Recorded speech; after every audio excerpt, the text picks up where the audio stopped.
खबर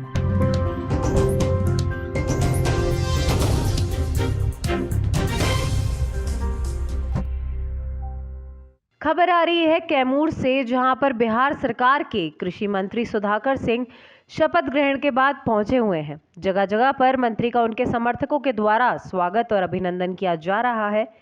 इसी क्रम में मंत्री ने कहा कि बीज से लेकर बाजार तक की व्यवस्था होगी, दुरुस्त भ्रष्टाचार पर लगेगा अंकुश। वहीं उन्होंने कहा कि किसानों की चुनौती पर अगर खरा नहीं उतरूंगा तो इस पद से इस्तीफा दे दूंगा। उन्होंने कहा कि पूरे बिहार में फिर से मंडियों को विकसित किया जाएगा। किसान अपनी फसल को मंडी में बेचकर उचित कीमत कमा सकते हैं। उन्होंने कहा बिहार इस समय सूखे की स्थिति से गुजर रहा है। इस स्थिति में जो किसान खेत की रोपाई किए हैं, यदि फसल सूख जाती है और जो किसान खेत की रोपाई नहीं कर पाए हैं, उन्हें भी मुआवजा दिया जाएगा। इतना ही नहीं, अगली फसल के बोने के लिए बीज और खाद भी सरकार की तरफ से किसानों को उपलब्ध कराया जाएगा। कैमूर से ब्रिजेश दुबे की रिपोर्ट। संदेश है बिहार में किसानों के लिए कि कृषि मंत्री के तौर पर बीज से लेके बाजार तक की पूरी प्रक्रिया वो हम दुरुस्त करेंगे। और इस स्तर में कई चरण होते हैं और कई चरण में जिस चरण में गड़बड़ी है उसको हम ठीक करेंगे।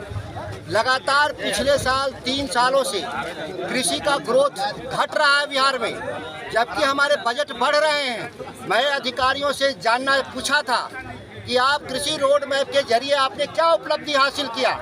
2 कृषि रोड मैप मेरा बीत चुका है, पहला और दूसरा, हम तीसरे में गुजर रहे हैं। लेकिन हम निवेश बढ़ाते जा रहे हैं, लेकिन हमारा उत्पादन और उत्पादकता लगातार घट रहा है।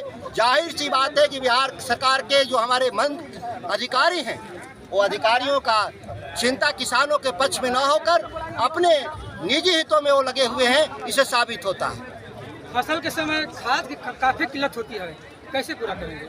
किल्लत, भारी किल्लत इस बिहार में पिछले 2 साल से नोटबंदी में जिस तरह से लोग लाइन में लग करके पैसा निकाले एटीएम में, उससे भी भयावह स्थिति था बिहार में खाद लेने में।